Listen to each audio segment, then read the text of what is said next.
संत त्याचपैकी एक जीवन जर आपण पाहिलं, कधीच नाही केला ज्यांनी आपल्या जीवनामध्ये भजनाचा आळस, कधीच नाही केला ज्यांनी आपल्या जीवनामध्ये भजनाचा आळस, ज्यांच्या अंगणात आहे तुळस आणि तेच झाले वारकरी संप्रदायाचे कळस. देवनिवासी तुकोबरायांचा हा 4 चरणाचा अभंग चिंतन रूपी सेवेकरिता निवडलेला आहे. विठ्ठल विठ्ठल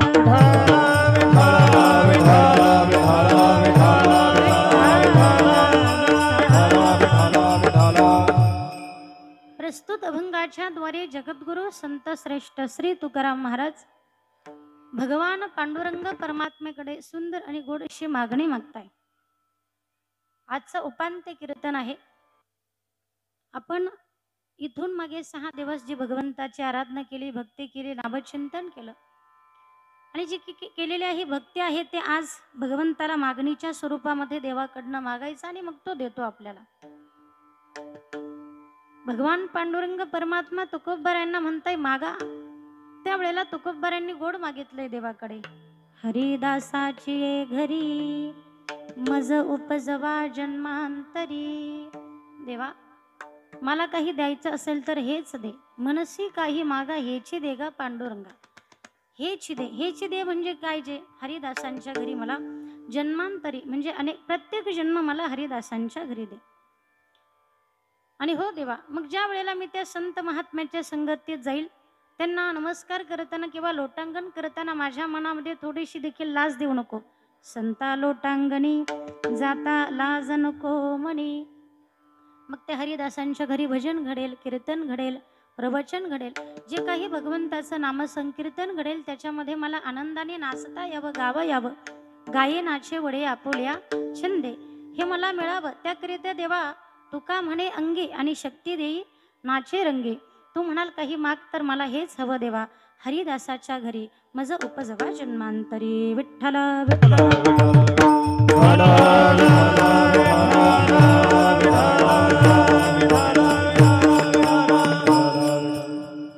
चिंतनाकडे वळण्यापूर्वी अल्पसहा परिहार देणं. प्रत्येक वक्त्याचं आद्य इति कर्तव्य या नियमाप्रमाणे अखिल विश्वाचा चालक मालक भगवान पंढरीनाथ परमात्मा तथा सर्व साधू संतांच्या कृपा आशीर्वादाने, त्याचप्रमाणे सर्व गावकऱ्यांच्या उत्साहाने आनंदाने तन मन धनाने सुरू असणारा अखंड हरिनाम सप्ताह, नाम यज्ञ सोहळा, कीर्तन महोत्सव, महंत आपण सर्वांचे श्रद्धास्थान असणारे समन्वयाचार्य हरिभक्त पारायण उद्धव महाराज मंडलिक यांच्या अधिपत्याखाली सुरू असणारा आपला हा नाम यज्ञ सोहळा, कीर्तन महोत्सव, शांती चौक मित्रमंडळ, श्री साई सच्चरित पारायण सोहळा व डॉक्टर बाबासाहेब आंबेडकर जयंती निमित्ताने भव्य कीर्तन महोत्सव सोहळा, समस्त ग्रामस्थ भजनी मंडळ, शांती चौक मित्रमंडळ, अध्यक्षपदी जे आहेत ते आदरणीय श्री हरिभक्त पारायण दीपक भाऊ त्रिभुवन असतील. आपण सर्व माता भगिनी पुरुष वर्ग, सर्व ग्रामस्थ भजनी मंडळ, गुड अशी साऊंड सिस्टम आहे. रवी महाराज आमचे चौधरी महाराज असले म्हणजे कीर्तन करायला काही चिंताच नाही, नाही का? कमी करा जास्त करा काही नाही, अगदी आनंद. ही सिस्टीम आहे असं कळलं की कीर्तन करा आनंदाने येतो, नाही का? खूप गोड सिस्टम आहे, खूप गोड सिस्टम आहे. महाराजांनाही वंदन. त्याचप्रमाणे गायनाचार्य गुणीजन मंडळी, त्यामध्ये प्रामुख्याने गायनाचार्य असणारे आदरणीय श्री हरिभक्त पारायण सुनील महाराज पारे असतील, आदरणीय श्री हरिभक्त पारायण भरतरी महाराज विधाटे असतील, अजून आदरणीय श्री हरिभक्त पारायण कृष्ण महाराज आपल्यालाही वंदन. आणि मृदुंगाचे साथ करणारे आदरणीय श्री हरिभक्त पारायण कृष्ण महाराज मोरे असतील आणि हरिभक्त पारायण प्रसाद महाराज तरवडे असतील.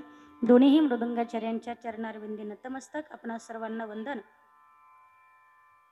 त्याचप्रमाणे आज ज्यांच्याकडे संत पूजन होतं, गोड आमच्या ताईंनी गोड भोजन केलं आणि भोजन झालं की भजनही गोड होतं, नाही का? संत पूजन माननीय श्री शिवाजीराव कपाळे असतील, साई आदर्श उद्योग समूह. मगाशी दादांनी सांगितलं की सर्वांमध्ये एकरूपता कशी आणावी, माणसं कशी जोडावी, काही ना काही माध्यमातून काहीतरी धार्मिक उत्सवाचे कार्यक्रम साजरे करावे, त्या निमित्ताने सर्व एकत्र येतात. सर्वांमध्ये एकोपा कसा घडवून आणावा हे त्यांच्याकडे पाहिल्यानंतर कळतं. त्याचप्रमाणे माननीय श्री शिवाजीराव कपाळे असतील, सर्वच वारकरी वैष्णव असतील, या ठिकाणी ही सेवा माझा अधिकार नसतानाही माझ्यापेक्षा वयाने, ज्ञानाने, मनाने, तपाने आणि अधिकाराने मोठे असणारे उद्धव बाबांचा स्वतः बाबांनी फोन केला आणि ही सेवा माझ्याकडे सुपूर्त केली. मज पामर आहे काय थोरपण, पायीचे वाहन पायी बरी. आनंद आहे. हा वारकरी संप्रदाय श्रेष्ठ आहे, श्रेष्ठांचा आहे, मोठ्यांचा आहे आणि आदर्श मानला जातो. या वारकरी संप्रदायामध्ये एवढा आनंद आहे की जगामध्ये तो दुसरा कुठे मिळत नाही. म्हणून बाबांना पुन्हा एक मी वंदन करेल. आणि ही सगळी वारकरी शिक्षण संस्थेली ही सगळी बालगोपाळ वारकरी आपण सर्वांच्या चरणारविंदी नतमस्तक वंदन करते. विणेकरी बाबा असतील, तुळशी वृंदावन घेतलेल्या जनाबाई मीराबाईच्या स्वरूपामध्ये असणाऱ्या माता भगिनी असतील, आपण सर्वांना वंदन करते. सर्वांच्या चरणारविंदी नतमस्तक होते. साईबाबांना आपण सर्वांनी वंदन करूया आणि चला सर्वांनी एकत्र मिळून करूया त्या पांडुरंगाची थोड्या वेळ सेवा. विठ्ठल विठ्ठल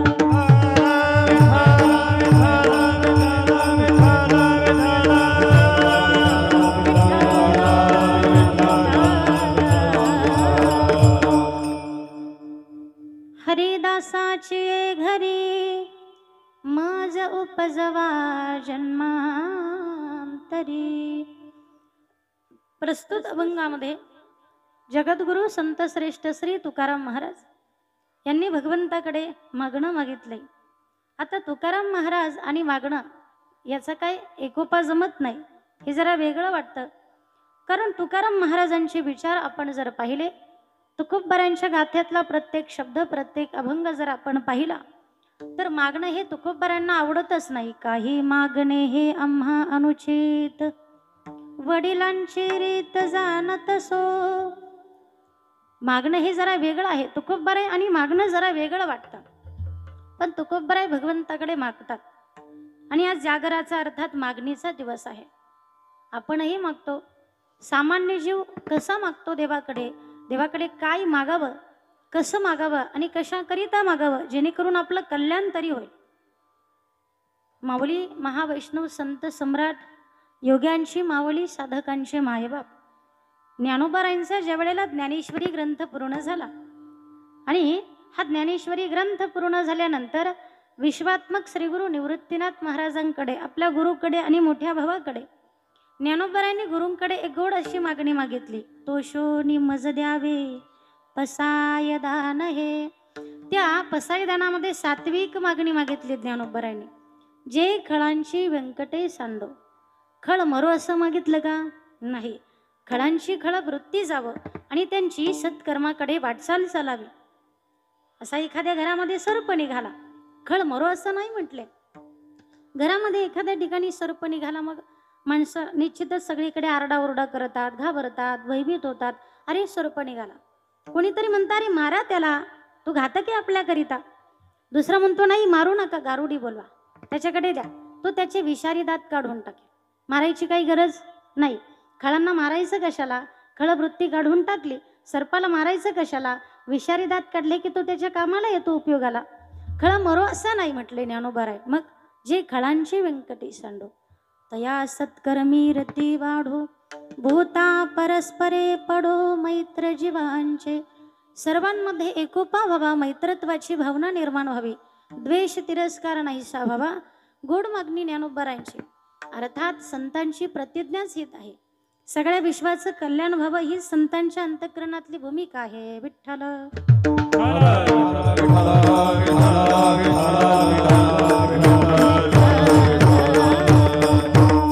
म्हणून किंबहुना सर्व सुखी पूर्ण होनी तिही लोकी. सगळं विश्व सुखी व्हावं.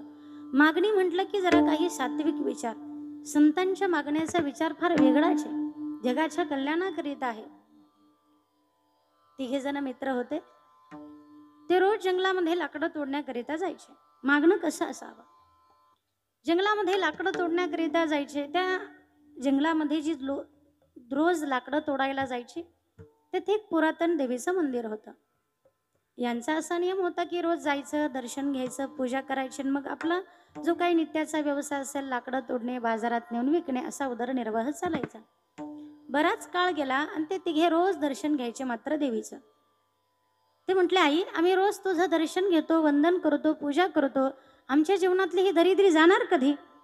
कधीतरी आमची दरिद्री घालवा, कधीतरी आम्हाला दर्शन द्या. मग त्यावेळेला देवी त्यांना प्रसन्न झाली आणि प्रसन्न झाल्यानंतर देवीने मागा असं सांगितलं. तर काय मागावं याने? ते तिघे जण होते, तिघांची बुद्धी जरा वेगवेगळी होती. पहिला म्हटलं, काही नाही, मला ना मुख्यमंत्रीच करून टाका, आता बाद झालं लाकडं तोडायचे, नामकं करायचं, काय नको, डायरेक्ट मुख्यमंत्री करा. बरं, देवी म्हटलं तथा असतो, जा. दुसरा म्हटलं, काय मुख्यमंत्री? आता मला याच्यापेक्षा थोडं बरं द्या, काय राष्ट्रपतीच पद द्या मला. देवीला काय देऊन टाकलं, तथा असतो. पहिला म्हटला मुख्यमंत्रीच करा मला, तो म्हटला बास, सुखी जेवण, खुर्चीवर बसायचं, आनंदाने जगायचं. दुसरा म्हटला, नाही आता राष्ट्रपतीचंच पद द्या मला.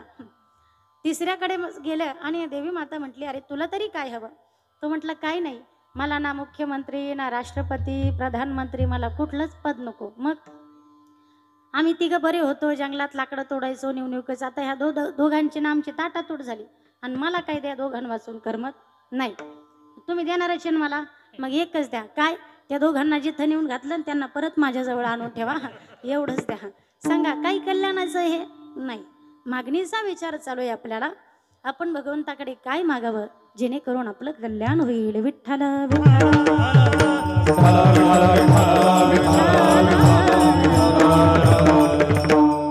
मागणीचा विचार आपण जर पाहिला, प्रत्येक जीव काहीतरी मिळण्याच्या हेतून भगवंताची रात्रंदिवस आराधना करतोय. पण मागणी हा विषय जर आपण पाहिला तर भक्त प्रल्हाद, फार गोड वर्णन आहे. प्रल्हादाने भगवंताची नारायणाची आराधना करावी, भजन करावं. हिरण्यकश्यपू नाही म्हटला तरी भजन चाललंच आहे. नारायण नारायण नारायण, नारायणाचं भजन गायचं, नारायणाचं नामजप. हिरण्यकश्यपूने सांगितलं, अरे नामस्मरण करू नको, आपण राक्षस कुळामध्ये जन्माला आलो, तरीही प्रल्हादाचं भजन नामस्मरण चाललंय. एवढी निष्ठा नारायणाच्या नामावरती. करू नको म्हटलं तरी करतोच आहे.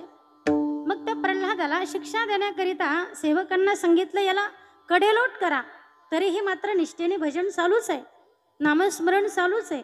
हत्तीच्या पायाखाली तोडवा, तरीही प्रल्हाद मरेना, भजन मात्र चाललंय. तेलामध्ये टाका, अस्त्र शस्त्रांनी मारा, तरीही प्रल्हाद मरेना. परिणाम काय झाला? प्रल्हादाचं नामचिंतन चालूच आहे. नारायण नारायण नारायण नारायण नारायण नारायण नारायण श्रीमन्नारायण नारायण नारायण नारायण नारायण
चिंतन, निष्ठेने भगवंताची सेवा, तरीही प्रल्हाद मरेना.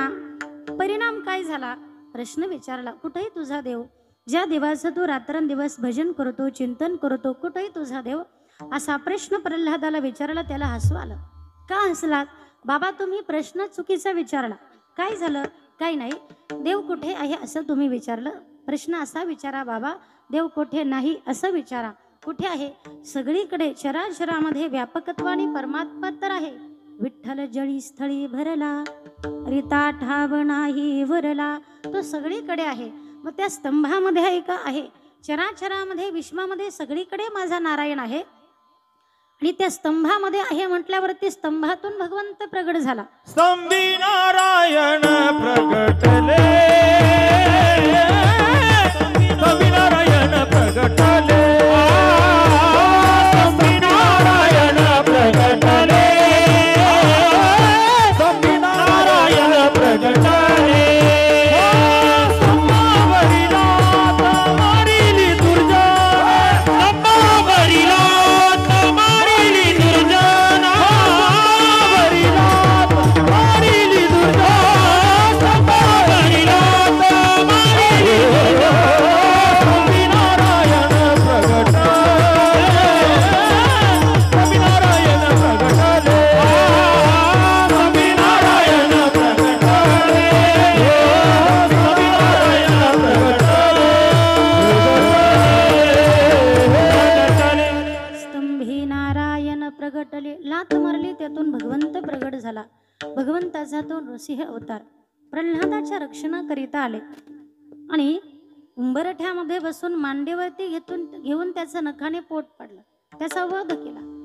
भगवंताचा क्रोध काही केले आता शांत होईना. परमात्मा प्रगट झाले. सर्व देव आले. भगवंताचा क्रोध कसा शांत करायचा? काही जमेना. भगवंत क्रोधायमान झाले होते. आता ब्रह्मदेवानी सांगितलं, आईसाहेबांना तरी बोलवा. मालक कितीही रागावले तरी बायकोला पाहिलं की थोडे शांत होतील. मग आईसाहेबांना बोलवा. मग आईसाहेब आल्या. अहो तुम्ही तरी भगवंत नारायणाला शांत करा.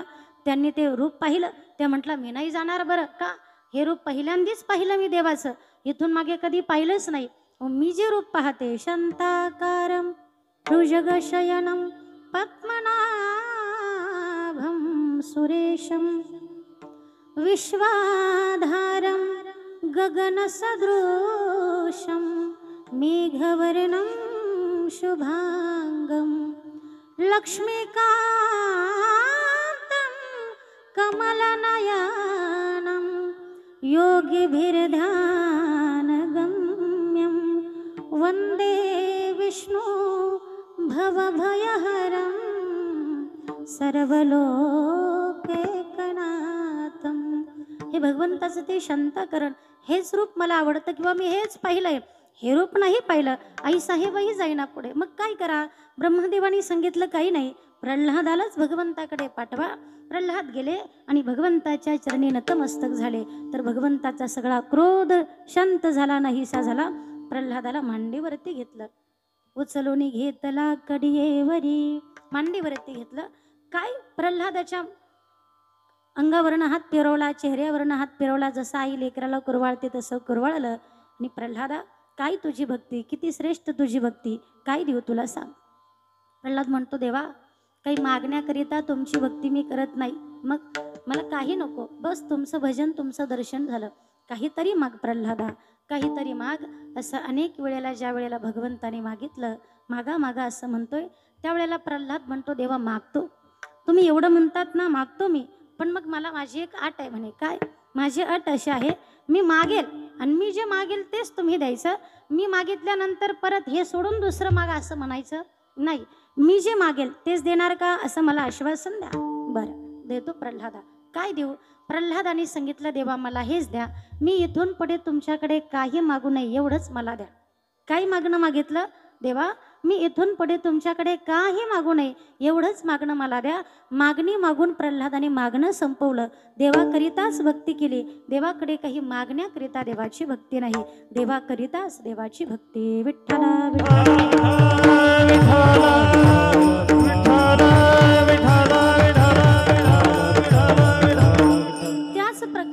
त्याच प्रकारे मागण्या असा हा विषय जर तुकोबरायांच्या समोर आला तर काही मागणे हे आम्हा अनुचित. किंवा तुका म्हणे करी ब्रह्मांड ठेंगणे, हात पसरी जिने धिक त्याचे. हा काहीतरी मागणं हे मला आवडत नाही आणि ते नको, दिक्क जेणे त्याचे मागणं आवडत नाही. तुकोबरायांचं जीवन पहा. आई वडील, बोल्होबा आणि कनकाई माता, तुकोबरायांचे माता पिता. जोपर्यंत आई वडील तुकोबरायांकडे होते, तुकोबरायांचे आई वडील होते, तोपर्यंत सगळं व्यवस्थित चाललं. कारण आई वडिलांचा आधार हा मोठा असतो. सगळं व्यवस्थित चाललं. कालांतरानं तुकोबरायांचे माता पिता गेले, तुकोबरायांची पत्नीही गेली. दुष्काळ पडला, सगळीकडे उपासमार होऊ लागली. तुकोबरायांचा थोडासा जीवन प्रवास सांगेल मी आपल्याला. जनावरांची, माणसांची उपासमार होऊ लागली. अन्नाविना पाण्याविना तळमळून मरू लागली माणसं, जनावरे मरू लागली. तुकाराम महाराजांकडे काही घेणं देणं होतं लोकांचं. ते म्हटले यांना खायलाच नाही तर मागायचं कसं, मागायचं कसं, म्हणून तुकाराम महाराजांनी कोणाकडे काही मागितलंच नाही. ते तसंच केलं, काही मागितलं नाही. तुकोबरायांनी मागितलं नाही. तुकोबरायांची पत्नी गेली, अन्न अन्न करिता गेली. स्त्री एक अन्न अन्न करिता गेली. मी असं सांगत असते महाराज, तुकाराम महाराजांच्या पत्नीला काही खायला मिळालं नाही म्हणून तुकोबरायांची पत्नी मरते. तो काळ असा होता की लोक खाण्यासाठी पळायचे, खाण्यासाठी पळायचे. आणि आत्ताचा काळ असा आहे की खाल्लेलं पचण्यासाठी लोक पळतात सकाळी सकाळी. डॉक्टर म्हटले आता व्यायाम करावा लागेल, आता पळावं लागेल. तो काळ असा होता. तुकोबरायांच्या जीवनातला तो प्रसंग.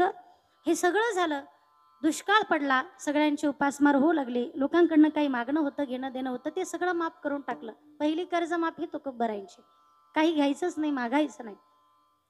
आणि शास्त्राच्या दृष्टीने या संसाराचा तुकाराम महाराजांनी विचार केला. जरा एकांतात गेले. तुका म्हणे आम्हा एकांताचा, एकांतात गेले आणि ह्या संसाराचा विचार केला. तर एक गोष्ट तुकोबरायांच्या लक्षात आली. फलकट तो संसार, फलकट तो संसार, फलकट तो संसार, फलकट तो संसार. येथे सार भगवंत, येथे सार भगवंत, येथे सार भगवंत, येथे सार भगवंत, येथे सार भगवंत. फलकट तो संसार, फलकट तो संसार, येथे सार भगवंत, येथे सार भगवंत. फलकट तो संसार, फलकट तो संसार, येथे सार भगवंत, येथे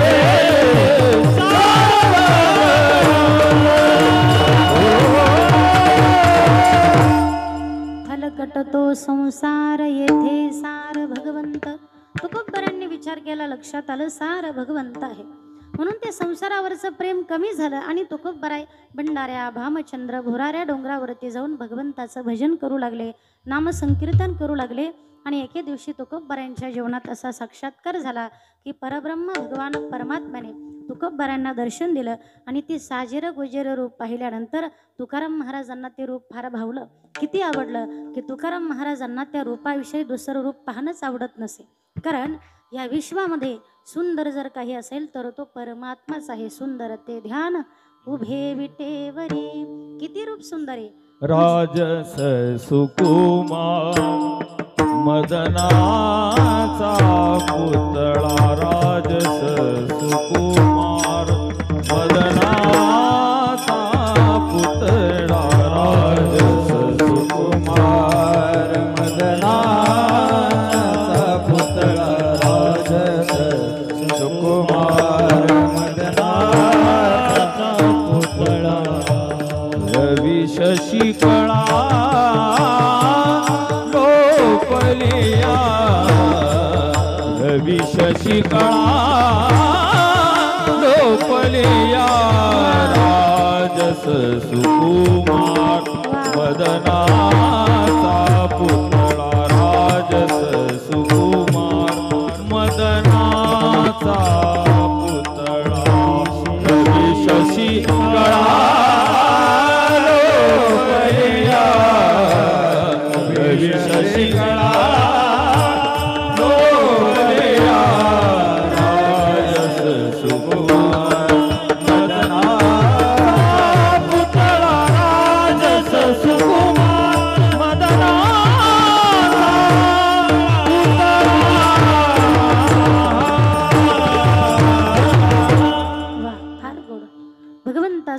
साजिर गोजीर रूप राजस सुकुमार मदनाचा पुतळा ते गोड भगवंताचं रूप कोटी चंद्राचं तेज ज्याच्या रूपावरती आहे सा परमात्मा. किती एखादा म्हणत असेल बा अमुक अमुक सिनेमातला अमका अमका नट नटी मला आवडते माझं तर असं सांगणं आहे 4-5 दिवस जर त्यांनी दात घासले नाही ते कुत्रेही त्यांच्या वाऱ्याला जवळ थांबणार नाही. माझ्या भगवंतासारख्या सुंदर जगात कोण आहे? रूप सावळे सुकुमार रूप सावळे सुकुमार रूप सावळे सुकुमार सावळे सुकुमार कुंडले मकराकार सुकुमार रूप सावळे सुकुमार रूप सावळे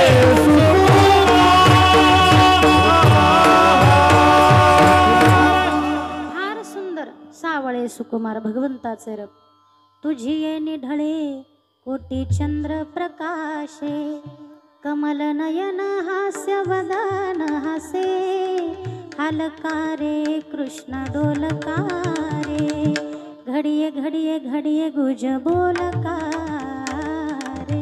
वा भगवंताचं ते एवढं गोड रूप तुकोबरांना त्याच्या व्यतिरिक्त दुसरं काही आवडेना.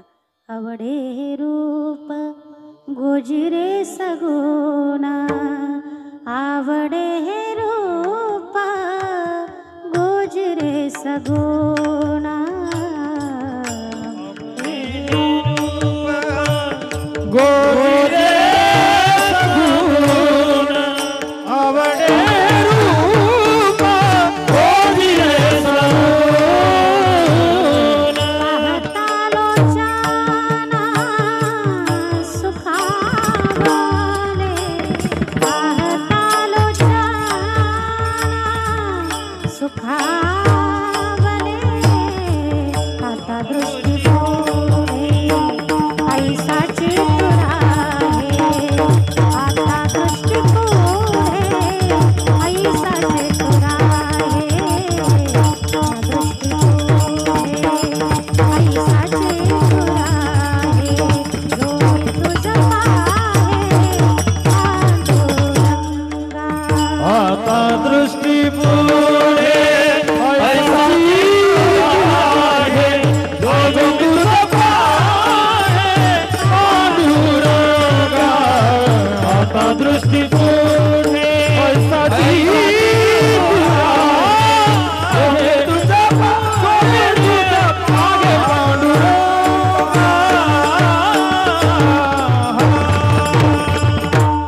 भगवंताचं तेच रूप आवडे हे रूप गोजिरे सगुण पाहता लोचना सुखावले. भगवंताचं ते रूप पाहिलं तुकोबराय म्हणतात पाहता लोचन सुखावले. तुकोबरायांनी सांगितलं ना भगवंताचं ते रूप पाहिलं की हेच माझ्या जीवनातलं सर्व सुख. तुका म्हणे माझे हेची सर्व सुख पाहिन श्रीमुख आवडीने. बस तिथून पुढे तुकोबरायांना भगवंताचं ते रूप त्या रूपाच्या व्यतिरिक्त काही आवडेना. भगवंताचं नामचिंतन करायचं त्याचं साजिरं गुजिरं रूप डोळ्यासमोर ठेवायचं त्याचं भजन. तुकोबरायांच्या घराण्यामध्ये पिढ्याने पिढ्या भगवंत पांडुरंग परमात्म्याची वारी. आणि तुकोबरा एके वेळेला भगवंत पांडुरंगाच्या मंदिरामध्ये गेले. भगवान पांडुरंग परमात्मा तुकोबरायांकडे पाहत आहे. कुठल्या अपेक्षेनं पाहत आहे की तुकोबरायांनी माझ्याकडे आज काहीतरी मागावं. मागण्याची आस आहे मुखाकडे चिंतिल्या रोकडे मनोरात. तुकोबराया फार सेवा झाली हो तुमची व फार ऋण झालं काहीतरी मागा माझ्याकडे. तुकोबराय म्हटले नाही देवा मागणं आमच्याकडे नाही आणि मागणं मला आवडतही नाही. काही मागण्याकरिता तुमची भक्ती अजिबात नाही. काही मागावं तुम्ही द्यावं नाही. अनेक वेळेला भगवंतांनी सांगितलं काहीतरी मागा. तुकोबराय म्हटले नाही देवा नको देवा मला काही नको. मग परमात्मा स्वतःच म्हटले मी काही देऊ का तुम्हाला? तुम्ही नाही मागत मी देऊ का? काय देणार देवा? देवानी सांगितलं माझं वैकुंठ देऊ का तुम्हाला तुकोबराय? तुकोबराय म्हटले कशाला वैकुंठ देतात? आम्ही तिथूनच आलो आणि तुम्ही आम्हाला परत तिथं देतात.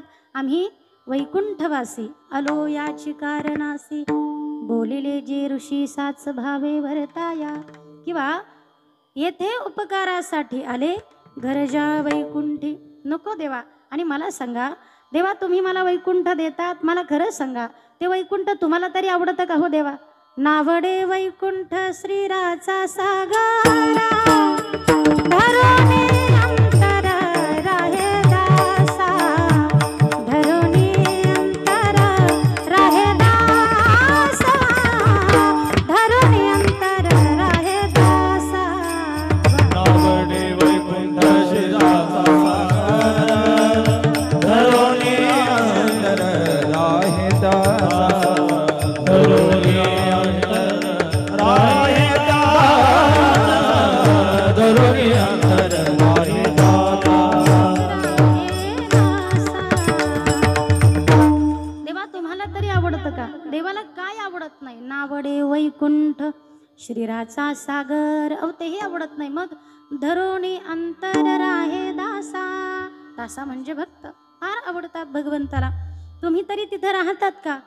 ज्या सुखा कारणे देव वेडावला, वैकुंठ सोडोनी संत सदाने राहिला. नको वैकुंठीचा वास, वैकुंठीचा वास आहे तया सुखानाश, आहे तया सुखानाश. अद्भुत रस कथा काळी नामाचा, अद्भुत रस कथा काळी नामाचा, अद्भुत रस कथा काळी नामाचा. नको वैकुंठीचा वास, मला वैकुंठ आवडत नाही. भगवंता तुम्हाला तरी तुम्ही तिथं राहता का? आणि मला वैकुंठ देता, मला तेही नको. मग तुकोबाराया तुम्हाला तेही नको, पण माझी आज इच्छा आहे आणि तुम्हाला मागितल्याशिवाय मी पुढे जाऊ देणार नाही. काहीतरी मागावंच लागेल. मग अनेक वेळेला भगवंत मागा मागा मागा असं म्हणताय. तुकाराम महाराज म्हटले ठीक आहे, द्या मला काय मागायचं. तुकोबारांनी भगवान पांडुरंग परमात्म्याकडे जी मागणी मागितली त्याचं उत्तर आज अभंगाच्या प्रथम चरणावर. हरिदासाची घरी, हरिदासाची घरी,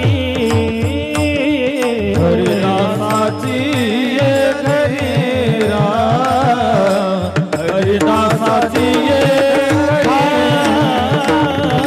हरिदासाची घरी, हरिदासाची घरी, हरिदासाची घरी, हरिदासाची घरी, हरिदासाची घरी, हरिदासाची घरी. मज उपजवा जन्मांतरी,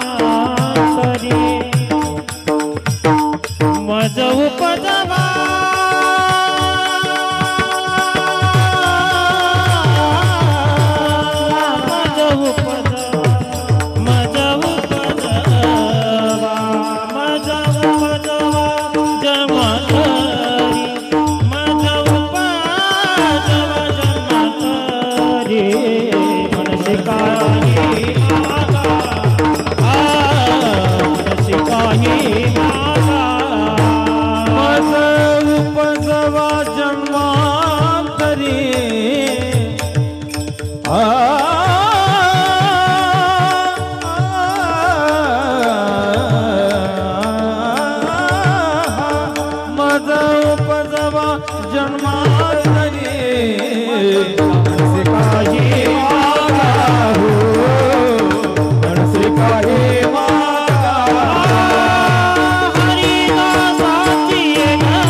उपजवा जन्मांतरी.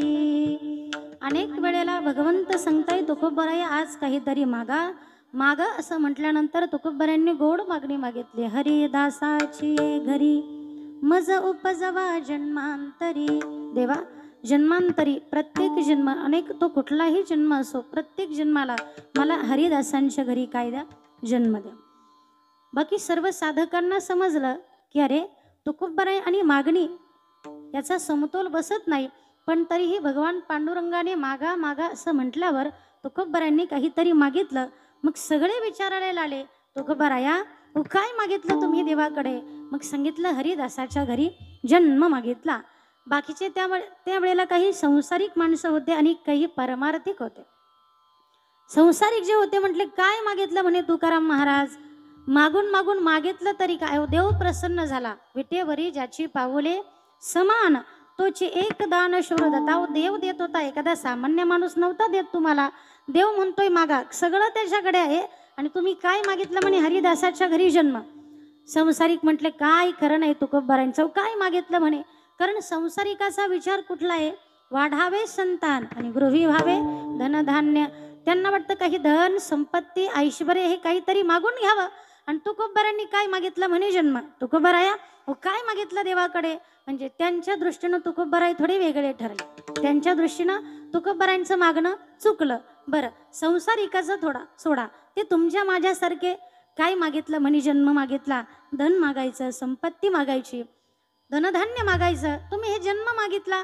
त्यांच्या दृष्टीनं थोडं वेगळं वाटलं. चला, संसारिक बाजूला झाले आणि परमार्थिक माणसं आले. काय मागितलं तुकोबराया म्हणे हरिदासाच्या घरी जन्म.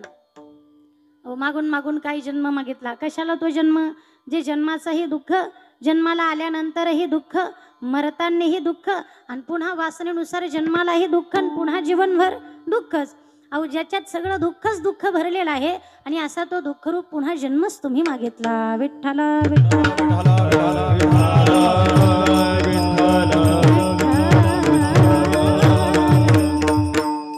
मग ते परमार्थिक ते म्हटले काय मागायला पाहिजे होतं.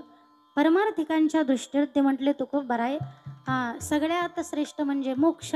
तो मोक्ष तरी तुम्ही देवाकडे मागायचा ना. काय मागितलं, जन्म मागितला, हो मोक्ष तरी मागायचा ना. तर मोक्ष म्हणजे काय, आत्यंतिक दुःखाची निवृत्ती आणि परमानंदाची प्राप्ती. तो मोक्ष तरी मागून घ्यायचा ना. तुम्ही जन्म मरण म्हणजे जे जन्म मरण संपावं अशी इच्छा असते ती पुन्हा पुन्हा मागितलं तुम्ही. जन्म मरण संपावं ना. सगळ्यात मोठं दुःख तर जन्म मरणाचं. इह संसारे खलो दुस्तारे कृपया पारे पाहे मुरारे. भज गोविंदम भज गोविंदम भज गोविंदम मूढमते.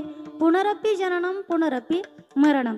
आणि जे दुःख आहे ते का तुम्ही मागितलं भगवंताकडे. विठ्ठल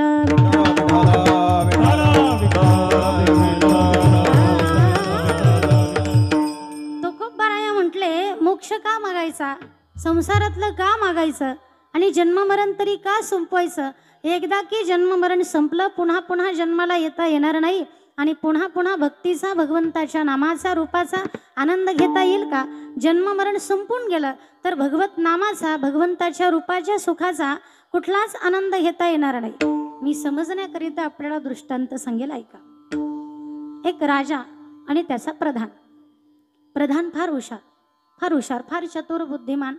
राजाला कसलंही काम करायचं असलं की प्रधानाला बोलवायचा.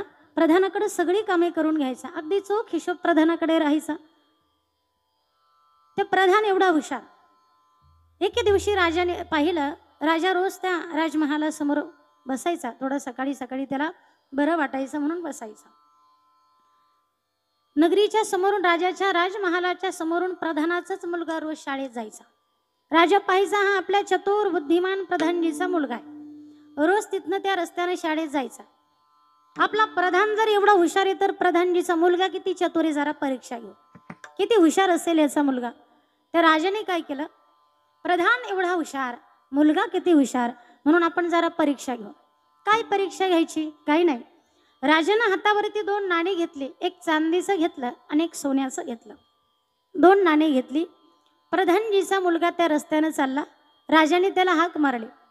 हुशार होता तो, धावतच आला. काही झालं महाराजजी, काही नाही, शाळेत चालला. हो. त्याने समोर असा हात केला. राजाने हातावरती एक चांदीचं नाणं होतं आणि एक सोन्याचं होतं. प्रधानजीच्या मुलाला सांगितलं यातलं मौल्यवान नाणं कोणतं आहे ते ओळख आणि उचलून घेऊन जा. काय सांगितलं राजाने? याच्यातलं मौल्यवान नाणं. आता तुम्ही सांगा, सोन्याचा एक आणि चांदीचं एक, त्याच्यातलं मौल्यवान नाणं कोणतं आहे हो? सोन्याचं. तुम्ही कुठलं उचललं असतं? सोन्याचंच घेतलं असतं. बरं, सोन्याचं. 2 नाणी समोर ठेवली. प्रधानजीच्या पोराने सोन्याचं नाही उचललं, चांदीचं उचललं, टाकलं पिशवी. राजा म्हटला प्रधान हुशार आहे, पण पोरगाला थोडी अक्कल कमी, पोरगा एवढं हुशार नाही दिसत. दुसऱ्या दिवशी राजा म्हटला कदाचित त्याला त्यातलं मौल्यवान वस्तू कदाचित काहीतरी भ्रम संभ्रम निर्माण झाला असेल बुवा, कदाचित कळालं नसेल, म्हणून दुसऱ्या दिवशी परत नाणे आणले 2.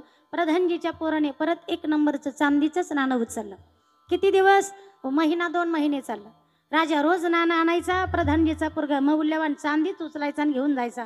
असं करता करता घरी त्याचा एक डबा भरणी फुल झाली चांदीच्या नाण्याने. आणि 2 महिन्याच्या नंतर राजा प्रधानजीला म्हटला, अरे रे प्रधानजी, तू एवढा हुशार, एवढा चतुर, एवढा बुद्धिमान, माझी सगळी कामांची देखरेख करतो, तुझ्या मुलाची परीक्षा घेतली, मुलगा एवढा चतुर दिसत नाही. कसं काय महाराज?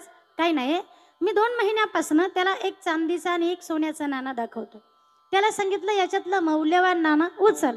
तो काही सोन्याचं नाणं त्याने एकही दिवस उचललं नाही, चांदीचंच उचललं. प्रधान म्हटलं आपलं पोरग एवढं तर वेडं नाही. प्रधानला चांगलं माहिती एवढं वेडं नाही, आपलं पोरग आपल्याही पेक्षा हुशार आहे, मग त्यानं चांदीची नाणी का उचलली असेल बा. मग प्रधान घरी गेला आणि घरी गेल्यानंतर प्रधानजींनी त्याच्यासमोर 2 नाणी ठेवले, एक चांदीचा आणि एक सोन्याचा. सांगितलं बाळा याच्यातलं मौल्यवान नाणं उचल बरं. ते प्रधानजीचं पोरग त्यानं लगेच सोन्याचं नाणं उचललं बापाच्या हातावरून. कुठलं उचललं? सोन्याचं उचललं. ते म्हटलं हे सोन्याचं मौल्यवान आहे? हो बाबा, याच्यापेक्षा मौल्यवान काही नाही. मग राजा रोज तुला 2 नाणी दाखवायचा, एक चांदीचं आणि एक सोन्याचं, मग तू सोन्याचं का उचललं नाही, चांदीचं का उचलायचा? ते म्हटलं बाबा मी तुमच्या पुढचा आहे म्हणे. काय सर, सोन्याचं पहिल्याच दिवशी उचललं असतं तर एवढी भरणी भर डबाभर चांदीचे भेटले असते का? ही पहा माझी भरणी भरली, डबा भरला, बॅग भरली माझी. ते प्रधानजीचं पोरग होतं. अर्थात एकच सोन्याचं उचललं असतं तर परत एवढी चांदीची भेटली नसती. एकदाच जन्म मरण संपवलं तर परत भगवंताच्या नामाचा महिमा, तो आनंद कधी घेता येईल? जन्म मरण पुन्हा पुन्हा जन्माला यायचं, रोज रोज चांदीची नाणी उचलायची, भरणी भरायची, तसं पुन्हा पुन्हा पुन्हा जन्माला यायचं आणि भगवंताच्या नामाचा आनंद घ्यायचा. विठ्ठल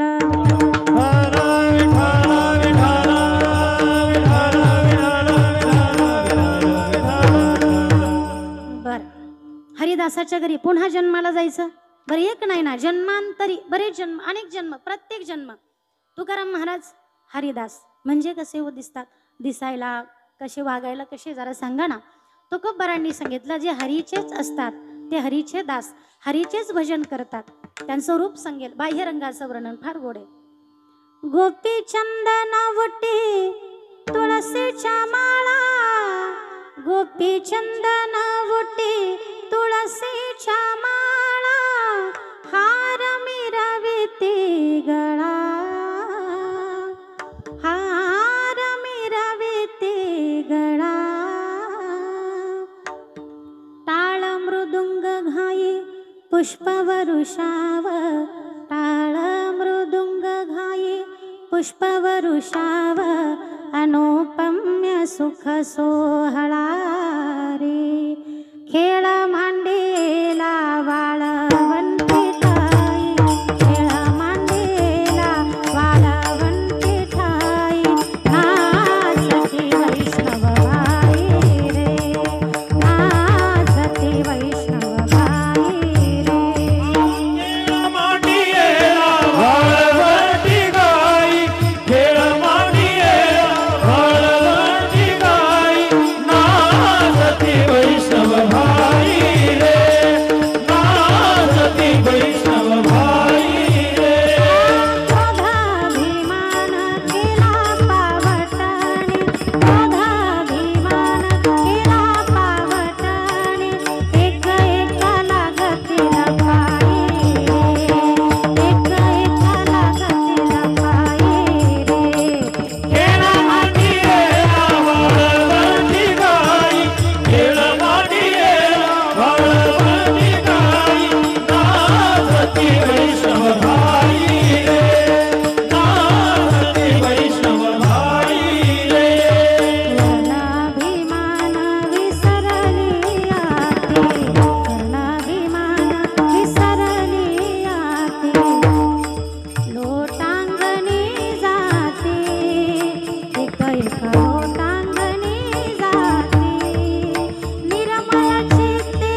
स्वरूप सांगितलं कसे असतात.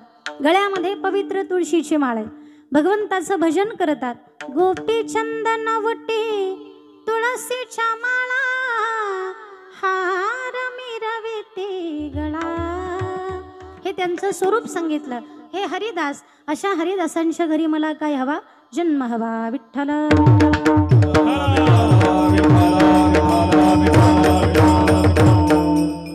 बर, काय त्यांच्या संगतीमध्ये गेल्यानंतर नेमकं तुम्हाला असं काय मिळणार आहे? तुकोबर आहे त्यांच्या घरात गेल्यानंतर, त्यांच्या घरी जन्म तुम्ही मागितला, तिथं काय आहे? तुकाराम महाराज म्हटले तिथं मला सुख आहे. तिथं गेल्यानंतर काय? तिथं मला सुखाचीच प्राप्ती होणार आहे. वैष्णवा संगती सुख वाटे जीवा, वैष्णवा संगती सुख वाटे जीवा, वैष्णवा संगती सुख वाटे जीवा, वैष्णवा संगती सुख वाटे जीवा.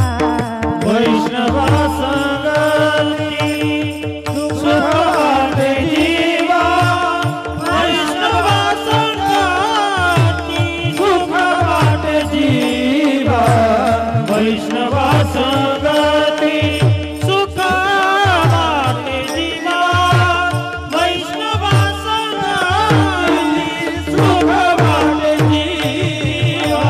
आणि कमी देवा काही नेने, आणि कमी देवा काही नेने, गायनाचे गोडी आकोलिया छंदे, गायनाचे गोडे आकोलिया छंदे, गायनाचे गोडे आकोलिया छंदे, गायनाचे गोडे आकोलिया छंदे.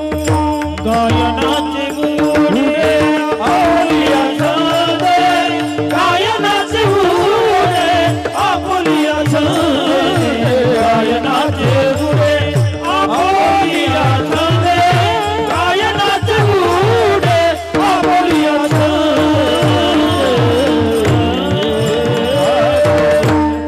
तुकाराम महाराज ज्या हरिदासांच्या घरी जन्म मागितला, काय तिथे जन्माला जाऊन?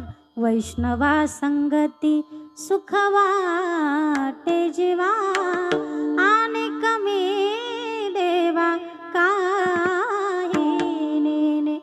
सुखे हो, त्यांच्या संगतीमध्ये मला काय सुख आहे. तिथं काय सुख आहे? तुकोबर आहे त्यांच्याकडे सुखाचा भांडार आहे. सुखरूप परमात्मा त्यांच्याकडे आहे. सुखरूप ऐसा दुजा कोण संगा, माझ्या पांडुरंगा सारी खातो सुख मिळतं. हो, एकदा की त्यांच्या घरी जन्माला गेलं, बस जीवनाचं भलं झालं. तुका म्हणे जीने आ, तुका म्हणे जीने आ,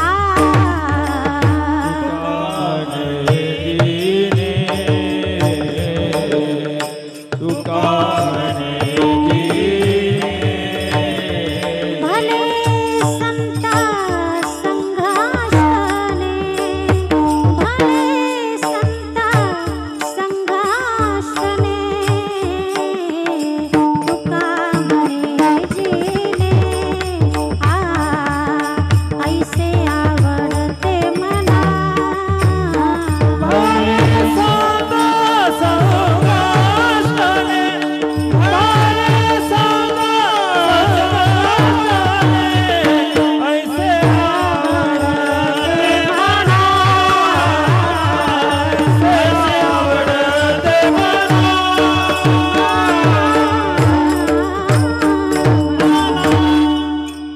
सुख मिळतं मला आणि भलं जगणं. तुका म्हणे जिने भले संत संघष्टने. हो हा, भगवान परमात्मा तुकोबरांनी हे मागितलं हो का?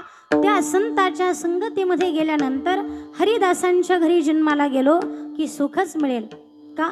अहो मग परमात्मा तर प्राप्त आहे ना, मग हरिदासांची भेटी का? हरिदासांच्या घरामध्ये जन्म का? तुकाराम महाराज म्हणतात हरिदासांच्या घरामध्ये गेल्यानंतर हरिदासही भेटतात आणि त्या हरिदासांच्या संगतीमधला हरीही भेटतो. दोन्हीही गोष्टी मिळतात. कारण एक वेळ देव भेटणं सोपं आहे, पण संत भेटी जरा अवघड आहे. बहु अवघड परी जग जेठी करुणा केली. सुंदरदासांनी फार गोड वाक्यवचन सांगितलं की सगळी सुख माणसाला मिळतील, जगातली सगळी सुख मिळतील, पण संतांची भेटी एवढी सहज नाही होणार. तात मिले पूर्णिमात मिले सुत भ्रात मिले युवती सुखदाई राज मिले गजराज मिले सब साज मिले मन वांछित पाई लोक मिले सुरलोक मिले विधि लोक मिले वैकुंठ ही जाई सुंदर और मिले सब सुख संत समागम दुर्लभ भाई संत समागम दुर्लभ भाई. सुंदरदासांनी असं गोड वचन सांगितलं. तात मिले पूर्णिमात मिले सुत भ्रात मिले युवती सुखदाई लोक मिले सुरलोक मिले विधि लोक मिले वैकुंठ ही जाय राज मिले गजराज मिले सब साज मिले मन वांछित पाई सुंदर और मिले सब सुख संत समागम दुर्लभ भाई.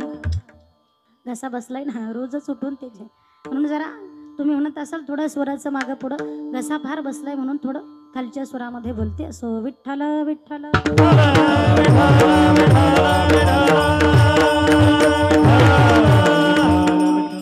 संत संगती फार दुर्लभ आहे आणि म्हणून तो खूप बरं म्हणतात जी दुर्लभ आहे, जे सहज मिळत नाही. आपल्याकडे जे नाही ते मागतो आपण का जे आहे ते मागतो? आहे ते मागत नाही, जे नाही ते मागावं. आणि संताची भेटी दुर्लभ आहे. सगळी सुख या जगातले मिळतील, चांगली पत्नी सात्विक मुलगा सगळं धन, अगदी मुख्यमंत्र्याच्या पदापासून सगळी पद मिळतील. लोक मिले सुरलोक मिले विधी लोक मिले वैकुंठ ही जाई वैकुंठचंही पद मिळेल. याच्यापेक्षा आणखी काय सुंदर जगात सुंदर और मिले सब सुख, याच्याही पेक्षा आणखी काही सुख आहे तेही तुमच्या पदरात पडेल. पण संत समागम दुर्लभ भाई, ही संत भेटी दुर्लभ आहे.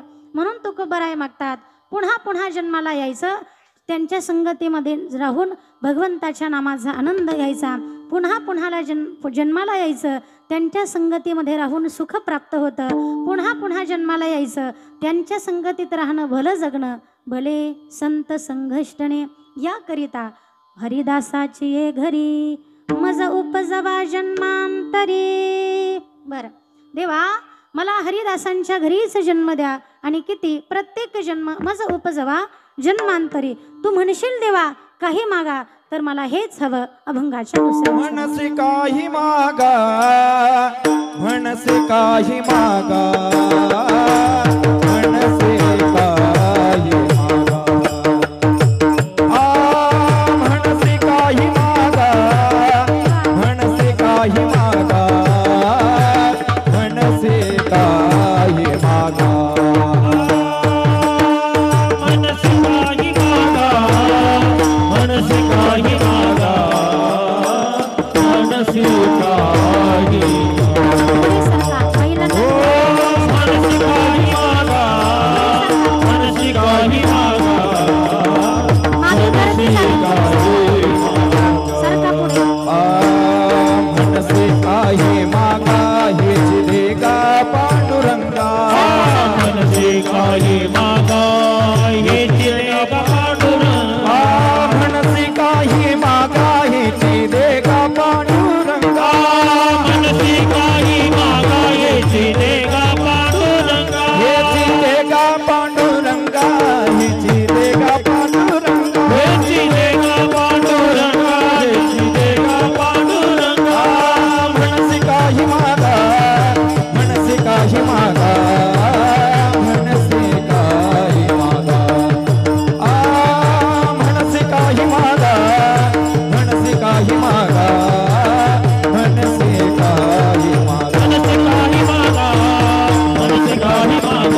मनसे काही मागा मनसे काही मागा हेची देवा पांडुरंगा मनसे काही मागा मनसे काही मागा काही मागा काही मागा मनसे काही मागा हेच देगा पांडुरंगा. तो खूप बरा या पांडुरंग परमात्म्याला देवाला सांगते, देवा मनसी काही मागा, तू म्हणशील काही मागा तर मला हेच दे. हेच देगा पांडुरंगा. कुठे? हरिदासांच्या घरी जन्म. हेच हवं. हेच का? जसं लेकरू आईकडे हट्ट करतं, हट्ट हसानं मागतं, आई मला हेच हवं. काय? एक एक आई माऊली आपल्या लहानशा लेकराला यात्रेमध्ये फिरायला घेऊन गेली. यात्रा उत्सव होता, आनंद होता म्हणून आई गेली. ते लहानसं लेकरू होतं आणि ते लहानसं लेकरू आई घेऊन त्याला गेली. गेल्यानंतर गेल्या गेल्या त्याला एक पाळण्याचं दुकान दिसलं, त्याच्यामध्ये बसायचं. आता लेकरूच ते म्हटलं, आई मला की नाही ह्या पाळण्यात बसायचं बरं. आई म्हणते, हो. आपण अगोदर मंदिरात जाऊ, देवाचं दर्शन घेऊ आणि मग दर्शन घेऊन आलो की तुला पाळण्यात बसवते. त्या आईने सांगितलं. तर म्हटलं ठीक आहे, दर्शन घ्यायचं आणि मग पाळण्यात बसायचं. थोडा पुढे गेला. थोडा पुढे गेल्यानंतर त्याला लाडवाचं दुकान दिसलं. गोड गोड पदार्थ दिसले. आई आता मला हा लाडूच हवा. आई मला लाडूच पाहिजे. आई म्हटली, देते बाळा. लाडू देण्यासाठीच आपण यात्रेमध्ये आलो. तुला लाडूही देते, खाऊ देते, काय तर जो खाऊ असेल सगळा देते. खाऊ हवा ना? बरं, आधी मंदिरात जायचं, दर्शन घ्यायचं आणि आलं की देते. असं करता करता ते म्हटलं ठीक आहे. त्याला माहीत होतं आई पाळण्यातही बसवणार आणि आई आपल्याला खाऊही देणार. पण काय त्या माई लेकराची कुठं गर्दीमध्ये गेले मंदिरात दर्शनाला आणि ताटातोट झाले. लेकरू एकीकडे आणि आई एकीकडे. तिचं सगळं चित्त ती आई एकीकडे रडते, ते लेकरू लहानसं रडायला लागलं. आई आई आई करत राहिलं. रडतंय. आई चुकली त्याची, त्याला आई भेटे ना. पण मग एक सहाना मनुष्य सद्ग्रस्त आले. त्यांनी पाहिलं लेकरू चुकलेलं दिसतंय. आईच्या आणि लेकराची ताटातोट झाली. बाळा त्याला उचलून कडेवर घेतलं. त्याचे डोळे पुसले. बाळा काय झालं? अहो माझी आई हरवली हो, मला आई द्या ना माझी. तर म्हटलं, आई हवी, काळजी नको करू, मी आई शोधून देतो. पण तुला तोपर्यंत पाळण्यात बसवू का मी? नका, मला आईच द्या माझी. काय म्हटलं? मला पाळण्यात नाही बसायचं, मला आईच पाहिजे. त्याला वाटलं खाऊच्या दुकानात गेल्यावर तरी थोडासा नादी लागेल, रडायचं थांबेल. म्हणून ते सद्ग्रस्त त्या लेकराला घेऊन खाऊच्या दुकानात गेले. अरे तुला लाडू खायचा का, पेढा खायचा का, हे खायला देऊ का? नको, मला माझी आईच द्या. ते आईच मागू लागलं. ते आई का मागू लागलं? त्याला माहिती हे फक्त पाळण्यातच बसवतील, हे फक्त लाडूच खायला देतील, माझी आई नाही देणार. पण एकदा की मला माझी आई भेटली, ती मला पाळण्यातही बसवणार आहे आणि ती मला खाऊही देणार आहे. विठ्ठल विठ्ठल.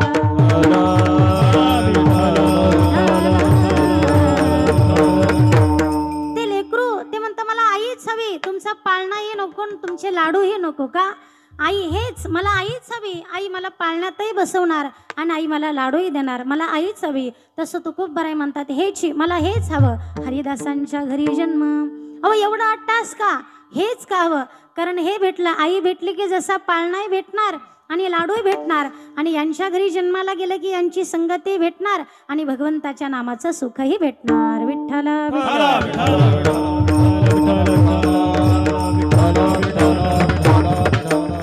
म्हणून आमच्या संतांचा तो अट्टहासच आहे.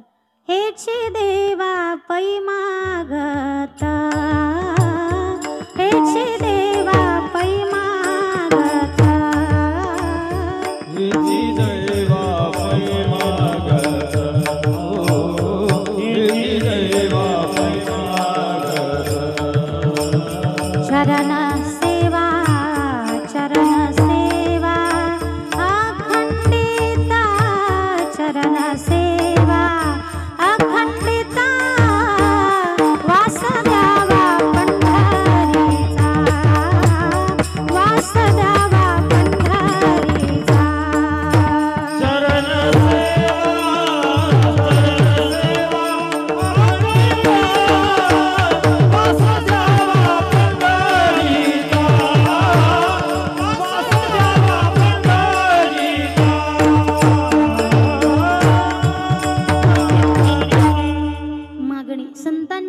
हेच मला याच्यापेक्षा दुसरं नको. हेच देवा पै मागत, हेच देवा पै मागत, चरण सेवा अखंडिता, वास द्यावा पंढरीचा, वास द्यावा पंढरीचा, सदा संग हरिदासांचा, सदा संग हरिदासांचा, वास द्यावा पंढरीचा. हेची देवा हेची दान देगा देवा, तुझा विसरण भावा, विठ्ठल विठ्ठल.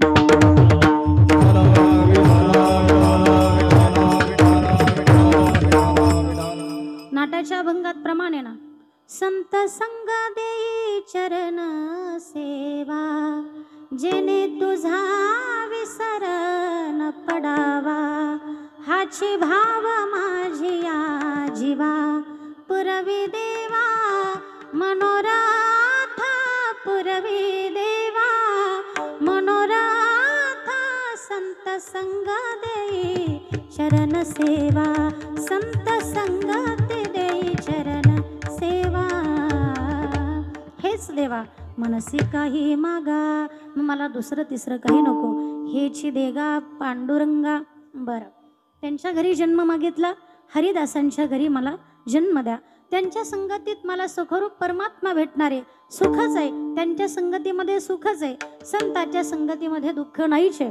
बरं, मला हेच हवं, याच्या व्यतिरिक्त देवा पांडुरंगा दुसरं काही देऊ नका. आणि हो, आणखी माझं एक मागणी काय आहे, ती मागणी अभंगाच्या 3ऱ्या चरणामध्ये. संत लोटांगणी, संत लोटांगणी, वा, संत लोटांगणी, संत लोटांगणी, संत लोटांगणी,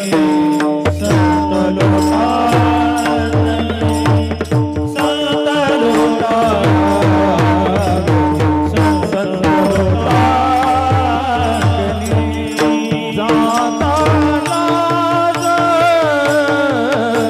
नको म्हणे, जाता लाज नको म्हणे, मनसे काही मागा, मनसे काही मागा,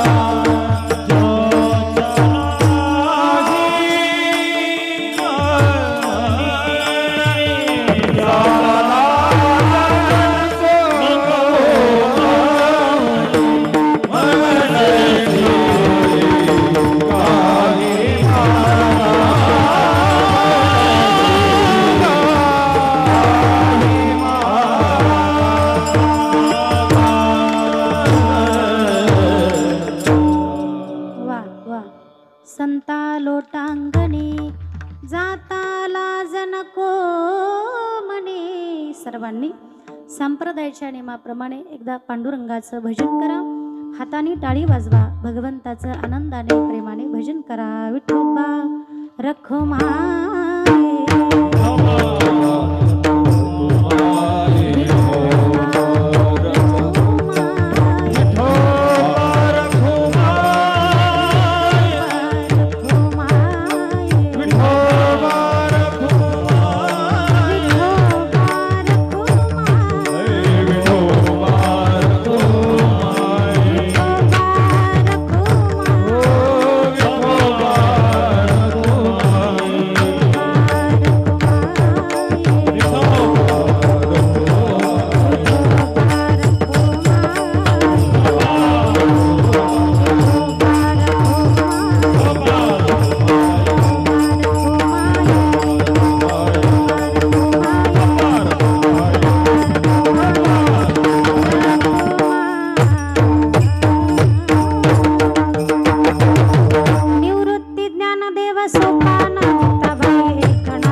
ज्ञानदेव सोपान मुक्ताबाई, नाम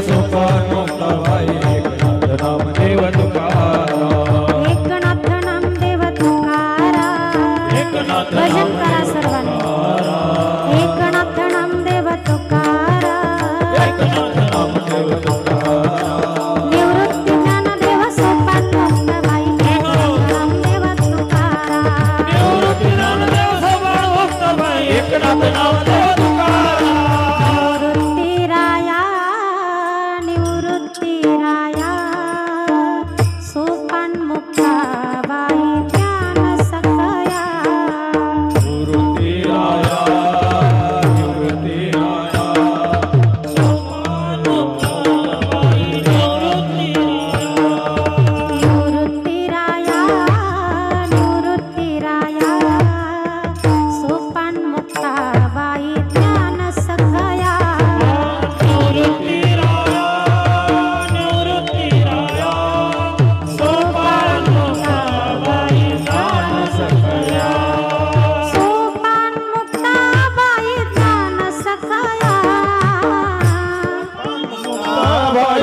निवृत्ती राया सोपान मुक्ताबाई ज्ञान सखया सोपान मुक्ताबाई ज्ञान सखया मुक्ताबाई ज्ञान सखया सोपान मुक्ताबाई ज्ञान सखया सोपान मुक्ताबाई ज्ञान सखया निवृत्ती राया निवृत्ती राया सोपान मुक्ताबाई ज्ञान सखया निवृत्ती राया निवृत्ती राया सोपान मुक्ताबाई ज्ञान सखया निवृत्ती राया निवृत्ती राया सोपान मुक्ताबाई ज्ञान सखया निवृत्ती राया निवृत्ती राया सोपान मुक्ताबाई ज्ञान सखया सोपान मुक्ताबाई ज्ञान सखया सोपान मुक्ताबाई ज्ञान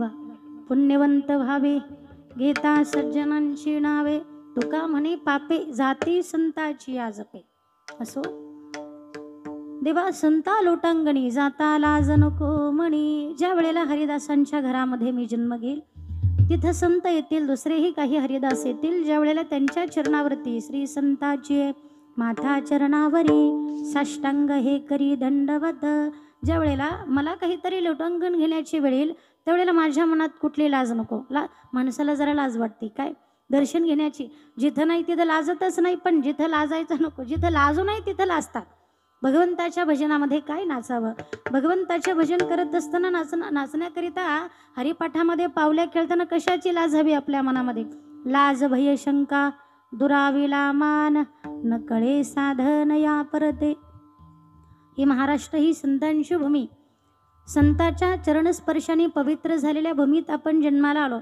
ज्यांच्या विचाराने आपण मोठे झालो ज्यांच्या विचाराने आपण ज्ञानी झालो त्यांच्या संगतीमध्ये जाऊन काय आपल्या अंतःकरणात लाज असावी वारकरी संप्रदाय हा विचाराने मोठा आणि जगात मोठं कोण आहे असं जर कोणी विचारलं तर मी सांगेल संतच मोठे आहे संतांचं ज्ञान मोठं आहे संतांचे विचार मोठे आहे एखाद्याचं मत असेल एखादा धनवंत असला की त्याला आपण मोठा म्हणतो पण संप्रदायाच्या विचारानं मोठा कोण आहे वेळ संपलेली आहे आपले पण एक 5 मिनिटं घेईल मी आपले की मोठा कोण आहे एकदा भजन करा विठ्ठल विठ्ठल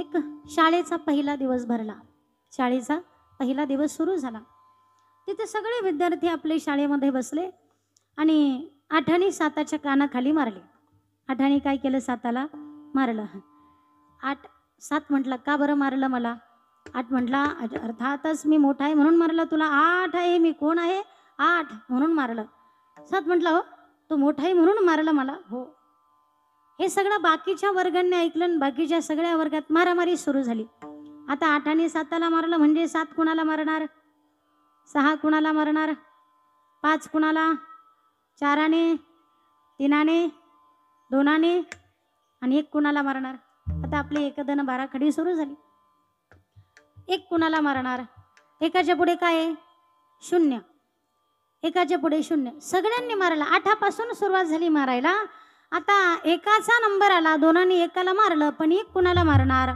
1 म्हटला 0 आहे ना मग 0 जरा असा कोपऱ्यात जाऊन बसला तो म्हटला आता तसाही आपल्याला एक टोला एक कानाखाली बसणारच आहे, आपण तसाही मार खाणार आहे. म्हणून शून्य जरा कोपऱ्यात जाऊन बसला आणि एक त्या शून्याच्या जवळ गेला. एक कुठे गेला? शून्याच्या जवळ गेला. पण एकाने मारलं नाही बरं शून्याला. मग एकाने मारलं नाही, एक त्याच्या शेजारी जाऊन बसला. अंक किती झाला? 10. अंक किती झाला? 10. शून्य म्हटला का हो मारायचं नाही मला?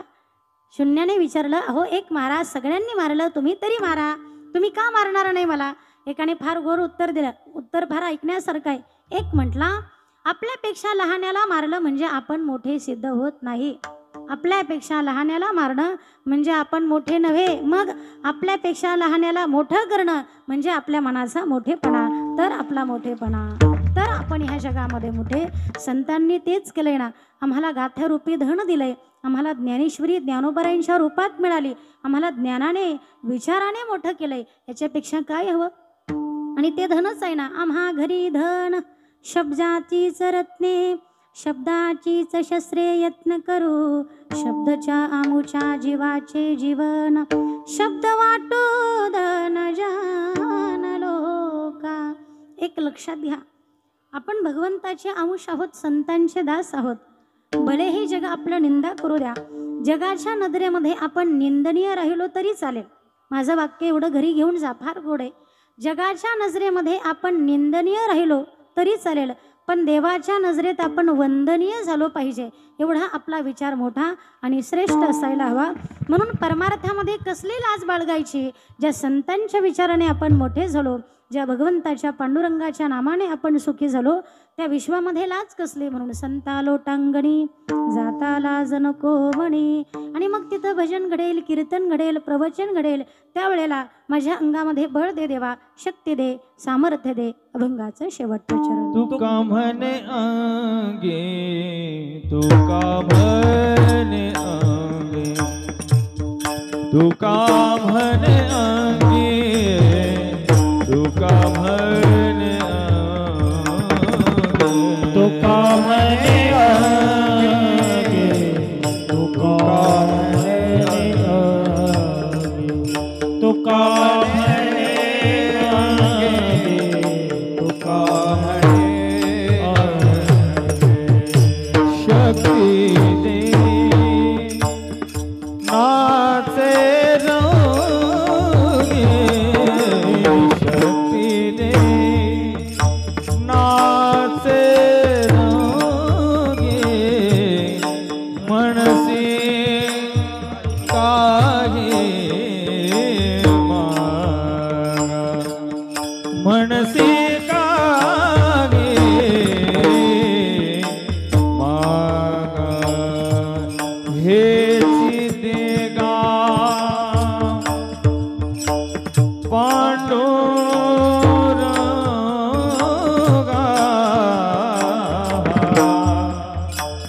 हेची देगा पांडुरंगा, हेची देगा पांडुरंगा, हेची देगा पांडुरंगा.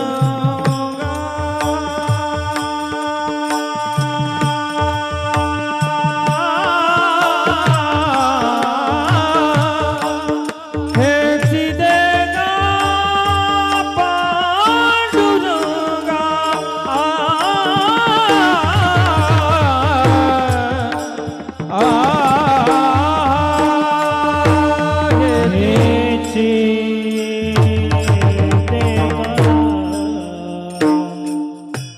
पांडुरंगा.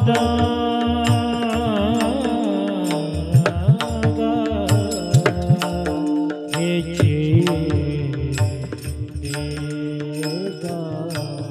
पांडुरंगा, हेची देगा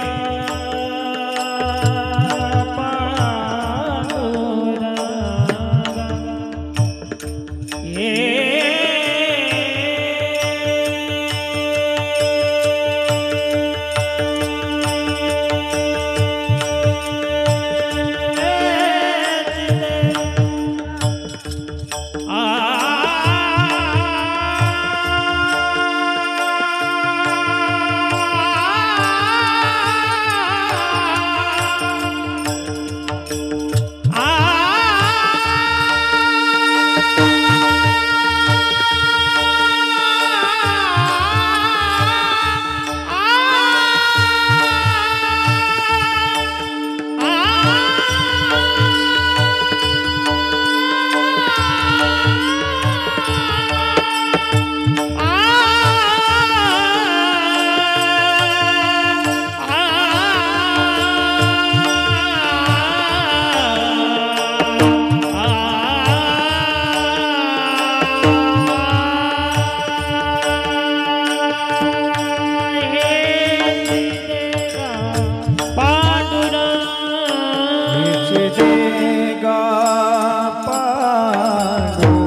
देगा पांडुरंग पांडुरंग मनसी काही काही मागा मनसी काही काही